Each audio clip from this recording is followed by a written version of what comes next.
Exercise 2.3 10th standard mathsல third sum solve 5x congruence modulo 4 modulus 6 ன்னு கொடுத்திருக்காங்க. இப்போ இத நம்ம சால்வ் பண்ண போறோம். 5x congruence modulo 4 mod 6. இதுல 4 இந்த பக்கம் நம்ம எடுத்துட்டு வந்துறலாம். -4 mod 6ங்கறது என்ன பண்ணிக்கலாம்? ஒரு integer n ஆட் பண்ணிக்கலாம். So 6n for some integer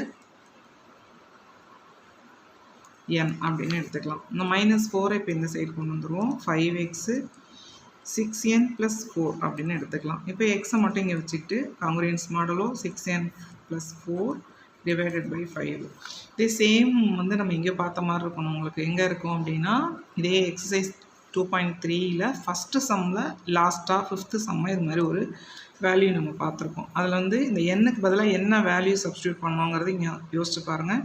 இந்த இடத்துல 1ன்னு சப்ஸ்டியூட் பண்ணோம்னா 6 1s are 6, 6 plus 4 10, 10 வந்து 5ஆல் டிவைட் ஆகும். அப்போ 1 சப்ஸ்டியூட் பண்ணி பார்க்கலாம்.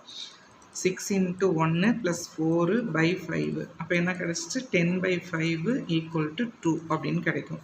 இதே மாதிரி இங்கே அடுத்து என்ன வேல்யூ அங்கே சப்ஸ்டியூட் பண்ணியிருப்போம் அப்படின்னா இங்கே 5ஆல் டிவைட் ஆகிறதுனால 6, அதாவது 1ஓட ஒரு 5 ஆட் பண்ணி 6ன்னு போட்டிருப்போம்.